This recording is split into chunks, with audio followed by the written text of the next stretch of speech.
Depuis une dizaine d'années, le Bénin est engagé dans une forte volonté de digitaliser tous les secteurs. La conséquence d'une telle initiative reste l'exposition à des vulnérabilités et autres incidents en matière de cybersécurité. Conscient du fait, un travail se fait pour réduire au maximum ces risques. Un travail fait par l'Agence des systèmes d'information numérique, ASIN en abrégé, et le Centre national d'investigation numérique, CNE. Ce rapport retrace les vulnérabilités et incidents notés dans le système numérique entre 2021 et 2024. Un rapport qui a été présenté au public à travers un panel ce mercredi avec au podium Jean-Marc Loko, directeur général de l'Agence des systèmes d'information numérique, et Wanilo Médégan Fagla, DG du CNE, Centre national d'investigation numérique. Ce rapport, en fait, compile les résultats des travaux du BJC-CIRT. Le BJC-CIRT, c'est l'équipe gouvernementale de réponse aux incidents de sécurité informatique. Ce rapport compile le résultat de leurs travaux de 2021 à 2024. Donc, c'est 4 années quand même de travail qui sont compilés dans ce rapport.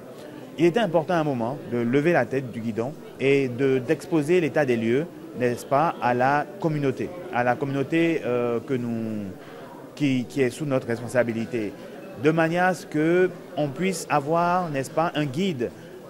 Voir les chiffres nous permettront de voir à quel point le travail évolue, s'il y a plus de vulnérabilités, si elles sont plus vite corrigées, parce que ça c'est aussi le vrai problème, et tout ça nous permettra d'ajuster l'intensité de nos politiques.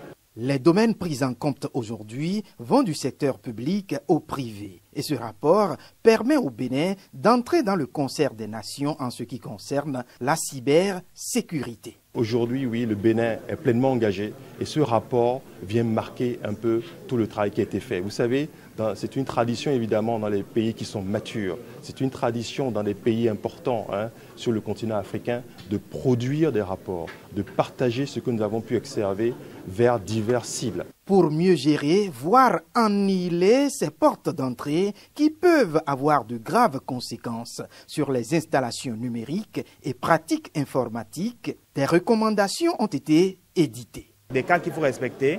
Nous avons au Bénin, par exemple, la politique de sécurité et système d'information de l'État.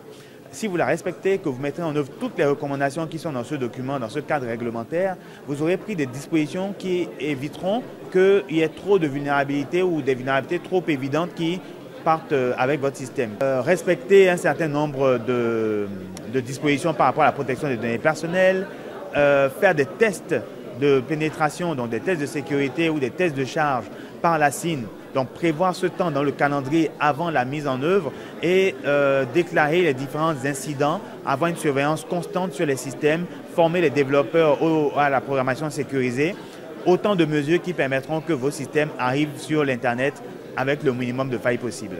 Et le Bénin ne compte pas s'arrêter en un si bon chemin, celui des nations qui sont pleinement engagées pour être des leaders du secteur du numérique, ne serait-ce qu'en Afrique.